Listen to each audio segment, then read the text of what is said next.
Thank you, Mr. Chairman. Thanks to the witnesses for being here. Ms. Gaines, I want to start with you. Thank you for your courage in being here today. Thank you for your courage and advocacy for women. You have been subjected to an unbelievable amount of abuse. You talk about intimidation, threats of violence. You have suffered it. I want to put up here a picture so everybody can see it. This was the welcome you were treated to at San Francisco State University just a couple of months ago when a mob assembled where you were supposed to speak, I believe for over 3 hours, screamed, threatened you, barricaded you in a room. Do I have that basically correct? Yes, I was held for ransom for 3.5 hours by hundreds of these protesters, as you see on the board. They demanded that I had to pay them money if I wanted to make it home to see my family safe again. The law enforcement in San Francisco, I respect, and I think law enforcement is what's brave, not me, and I respect all law enforcement, but the law enforcement I was met with in San Francisco, in my opinion, failed miserably in effectively doing their job. They had mentioned that it was not ideal for them to be seen as anything other than an ally to this community, and that was made very obvious in the treatment and effectiveness of removing me safely from that situation. Why were you threatened and barricaded into a room and held for ransom for hours on end? I mean, what was it you were saying that was so terrible? I was invited to speak on my experience of my senior year in competing against a male. Nothing opinionated about what I shared. It was sheerly the exact lived experience of what me and my teammates and fellow competitors dealt with.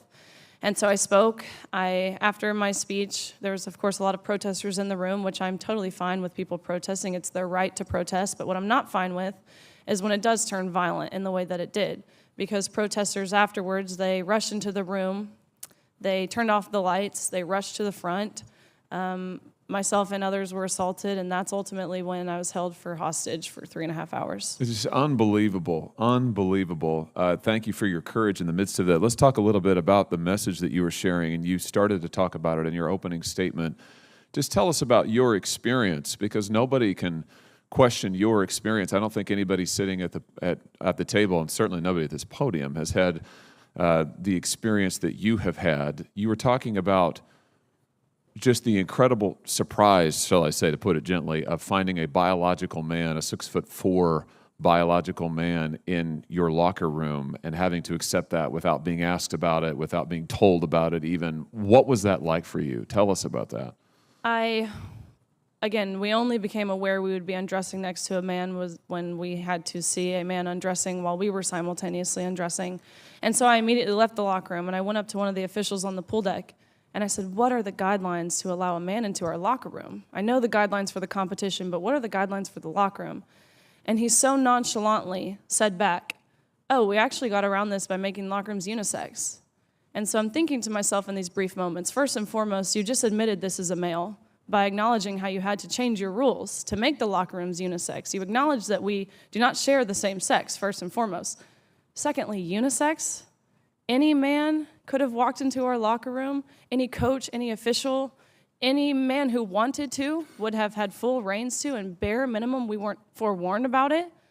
And that's the traumatizing part. Of course, the experience in and of the locker room itself is traumatizing, but I think for me, it was so easy for them to dismiss our rights to privacy.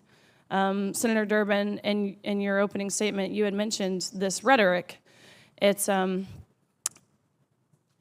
you had mentioned that what message does it send to trans individuals? And my combat to that is what message does this send to women, to young girls who are denied of these opportunities? So easily their rights to privacy and safety thrown out of the window to protect a small population, protect one group as long as they're happy. What about us? That is the overall general consensus of how we all felt in that locker room. Why do you think it is that the NCAA and so many people in power seem intent on just erasing your opinion, your views, the whole category of women? I noticed that recently you just posted this to social media about a message that Harvard was sending around, I think, to its swimmers, telling them, don't talk about Leah Thomas, don't share your opinions. If you get contacted by a member of the media, then refer that to the university. Don't say anything, for heaven's sake. Tell us about this. I mean, this has been your experience over and over and over. You're told as a woman to shut up, don't say anything. What's that like? That is continually happening. And if we do speak up, you're immediately labeled as some name. They will call you everything under the sun, whether it's transphobic, homophobic, racist, white supremacist, domestic terrorist. They will throw them all at you in hopes to deter you, in hopes to silence you. Leah Thomas's teammates, they were forced every single week to go to mandatory LGBTQ education meetings to learn about how just by being cisgender, they were oppressing Leah Thomas. They were told that they're not allowed to take a stance because their school has already taken their stance for them.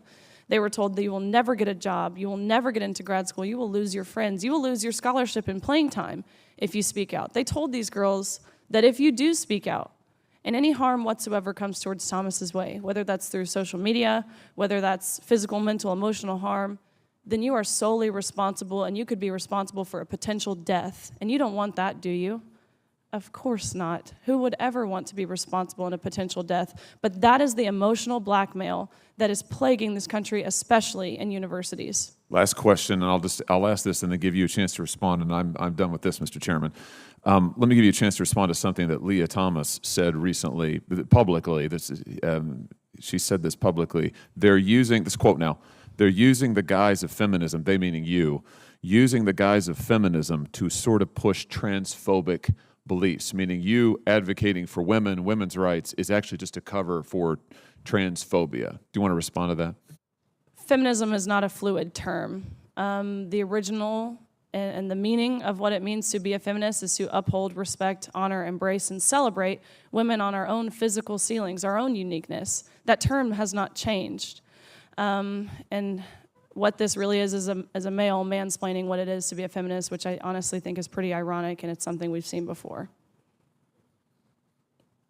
Thank you, Senator Hawley.